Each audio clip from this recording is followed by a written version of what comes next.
தீபாவளினா பளிச்சுன்னு ஞாபகத்துக்கு வர்றது பட்டு, பட்டாசு, பலகாரம். பலகாரம்னா ஞாபகத்துக்கு வர்றது மந்த்ரா கடலை எண்ணெய். அபார ருசி, ஆரோக்கியமான உடல் நலம். தீபாவளி அன்னைக்கு மட்டும் இல்ல, என்னைக்குமே கிச்சன்ல இருக்க வேண்டியது மந்த்ரா கடலை எண்ணெய் தான். ரொம்ப டயர்டா இருக்கு. இயற்கையான டேட்ஸ், பாதாம், பிஸ்தா, கேஷு அண்ட் ஹனி கொண்டு தயாரிக்கப்பட்ட lion date nut bytes.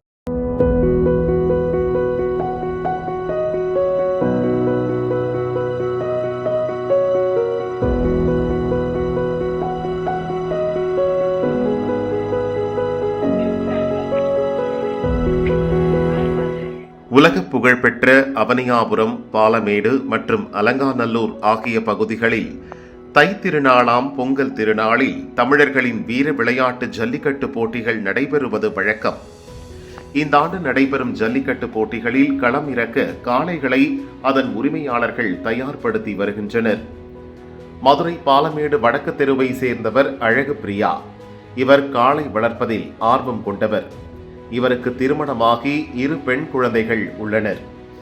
Jallikattu மீதான தீராத ஆர்வத்தால் அழகு பிரியா மற்றும் அவரது தாயார் மஞ்சுளா இருவரும் கடந்த 7 ஆண்டுகளாக ஜல்லிக்கட்டு காளைக்கு தங்களது குலதெய்வம் பெயரான சேலைக்காரி அம்மன் என பெயர் வைத்து சித்தன் என அழைத்து ஆசை ஆசையாய் வளர்த்து வருகின்றனர்.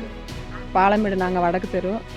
நான் பேர் சாமி பேர் சீலாக்காரின்னு கூப்பிடுவோம். வச்சிருக்க பேர் சீலாக்காரி, கூப்பிட்றது சித்தன் கூப்பிடுவோம். பாலமேடில் ஒரு 25 வாடிக்கு மேலே நாங்கள் அவுத்துருக்கோம். நானும் அப்பாவும் போவோம். நல்லா ஜெயிச்சு தான் வருவான். அதிகம் சைக்கிள் தான் வாங்கி கொடுப்பான். சைக்கிள், சேலை, தங்க காசு, வெள்ளி காசு எல்லாமே வாங்கி கொடுத்துருக்கான். இங்கே தான் வாரம் இங்கே தான் இருந்தேன். நான் இருந்து திருத்தி கொண்டு வந்திருக்கேன். இவனே நான் ரொம்ப சேட்டைக்காரவன். ரொம்ப சேட்டைக்காரன். வாடிக்கு முதல்லாம் வாடிக்கு போகல, வெளியே இருந்து போய்கிட்டே இருந்தேன். அப்புறம் என்னை போலீஸ்காரங்க போக சொல்லவுமே ரொம்ப தவ ஆரம்பிச்சிட்டேன். அப்புறம் தான் என்ன நடந்தாலும் சரின்ட்டு உள்ளுக்குள்ளே போயிட்டு அப்புறம் அப்பா கூப்பிட்டாரு, வாமா நம்ம போகலாம் அப்படின்னு சொல்லவும் நானும் அப்பாவும் போனோம். அவுத்து ஜெயிச்சு நல்லா தான் வந்தான். இவன் எனக்கு செல்லம். இன்னொரு ராமு அம்மாவுக்கு செல்லம். சாய் அப்பாவுக்கு செல்லம். இவன் வெளியில் போனால் அப்பாவை நம்புவார். வீட்டுக்குள்ளே இங்கே இருந்தால் கொஞ்சம் சேட்டை செய்வேன் அப்பாட்ட. எங்ககிட்ட தம்பி மாதிரி தான் இருப்பான். எனக்கு 2 பொண்ணு. எனக்கு நான் அப்பாவுக்கு 2 பொண்ணு. நான் ஒன்று, எங்கள் அக்கா ஒன்று. பையன் இல்லை எங்களுக்கு. அது போல இவன் தான் தம்பி. எனக்குவேன் ஜெயிச்சு நல்லா தான் வந்திருக்கான். தம்பின்னு பேர் சொன்னால் தகும் உனக்கு. அது ராமு அப்பா தான் போவார். இவனுக்கு மட்டும்தான் நான் போவேன், யாருக்கு போக மாட்டேன். ஆமாம், எனக்கு நான் போனால் தான் கொஞ்சம் சேட்டை செய்யாமல் வருவான். இல்லைன்னா தவிக்கிட்டு அலப்பறை பண்ணிக்கிட்டே வருவான். நாங்கள் போனால் நான் போனால் தான் பேசுவேன் என்கிட்ட. இல்லைன்னா அவங்க யாரும் பேச மாட்டாங்க, பேசிக்கிட்டே போவேன். ஜல்லிக்கட்டுக்கு போகிறப்ப குளிப்பாட்டி சந்தனம் குங்குமம் வச்சுட்டு துண்ணூறு போட்டுட்டு அந்த ஊதுபத்தி இதெல்லாம் காமிச்சிட்டு உத்தரவு கேட்போம். நாங்கள் ஜல்லிக்கட்டுக்கு போகலாமான்னு கேட்டதுக்கு சரி அடித்து சொல்லுவான், நீர் விடுவான், சாணி போடுவான். அப்புறம் ஒரு கூறு மாறிடும். அந்த குளிச்சு நம்ம ஜல்லிக்கட்டு போனாலே அந்த கூறு மாறிடும். அந்த கூரை வச்சு கணச்சிக்குவான். நான் போகலாம் அப்படி அவனே சொல்லிடுவான், சரி எடுத்து சொல்லிடுவான், போகலாம் வண்டியில் ஏறு அப்படின்னு சொல்லிடுவான். வீட்டுக்கு முன்னாடி டாடா ஏசி நிறுத்தினா ஒரு ஜம்பில் ஏறி வந்துடுவான். பாலமேட்டில் மட்டும் அவுத்து விட்டோம்னா கரெக்டாக வீடு தேடி அவனே வந்துடுவான். வீட்டுக்கு பின்னாடி நிற்பான், இல்லைன்னா முன்னாடி நிற்பான். அப்புறம் நாங்கள் பிடிச்சி கட்டிக்குவோம்.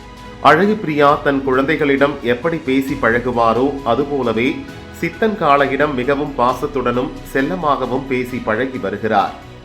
தங்களது குடும்பத்தில் ஆண் வாரிசு இல்லாத குறையை போக்கும் விதமாக சித்தனை ஆண் குழந்தை போல் வளர்த்து வருவதாக பெருமிதம் கொள்கிறார் அழகு பிரியா.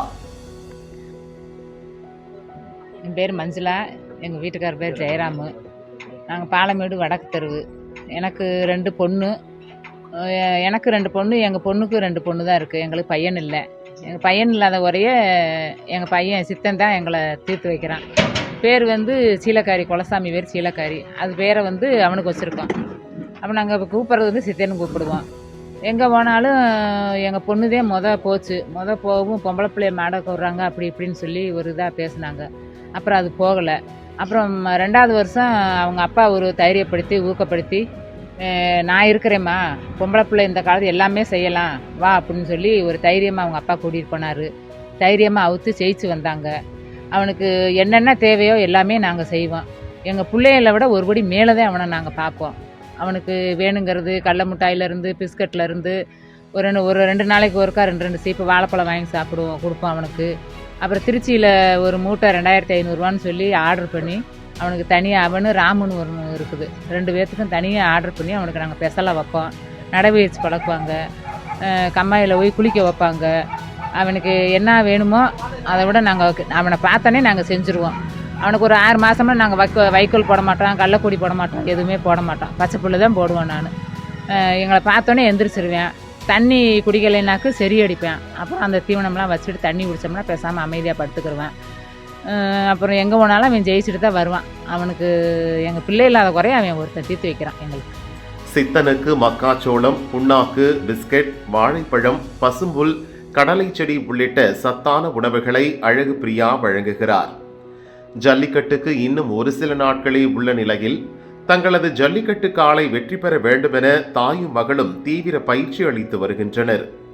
முதல் ஆரம்பத்தில் வந்தப்போ ரொம்ப சிரமப்படுத்தினேன். அதுக்கப்புறம் போங்க நல்ல பிள்ளைமனை பழகிட்டேன். அப்புறம் ஆரம்பத்தில் நாங்கள் 25 வாடிக்கிட்ட அவுத்துருக்கோம். அது வரைக்கும் எந்த இதுவுமே இல்லை. முதல் எங்கள் அக்கா, 2வது நான், எங்கள் 3 கைகிறதுக்கப்புறம்லாம் எங்கள் கூட தம்பி மாதிரி கூடயே இருப்பேன். மற்றபடி எனக்கு நல்லதாக இருக்காங்க.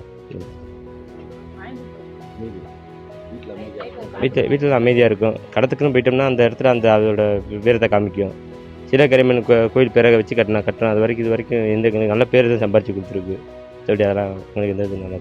இதுவரை 30க்கும் மேற்பட்ட வாடிவாசல்களில் களம் கண்ட சீலைக்காரி அம்மன் என்ற சித்தன் வீரர்களிடம் சிக்காமல் எகிரி குதித்து வெற்றி பெற்று பல்வேறு பரிசுகளை வென்று வருகிறார். முக்கியமாக இந்த 30 ஜல்லிக்கட்டிற்கும் அழகு பிரியா தனது தந்தையுடன் நேரடியாக வாடிவாசல் சென்று தனது காளையை அவிழ்த்துவிட்டு பரிசு பெற்றுள்ளார் என்பது குறிப்பிடத்தக்கது. மற்ற ஜல்லிக்கட்டு காளைகளுக்கும் சித்தனுக்கும் என்ன வித்தியாசம் என்றால், மற்ற காளைகள் பெண்கள் அருகில் சென்றாலே அச்சுறுத்தும். ஆனால் சித்தன் ஒரு குழந்தை போன்றவன். சித்தனுக்கு முத்தமிடுவது, கடலை மிட்டாய் ஊட்டி விடுவது என அழகு பிரியா தன் உடன் பிறந்த தம்பியிடம் பழகுவது போல் பழகி வருகிறார். தன்னை கவனிக்க சொல்வதற்காக அழகு பிரியாவை உரசுவது போன்ற சேட்டைகள் சித்தன் செய்வதில் வல்லவன். அழகு பிரியா பேசுவதை கேட்டு அதன்படியே சித்தன் நடந்து கொள்வது ஆச்சரியத்தை ஏற்படுத்தி வருகிறது.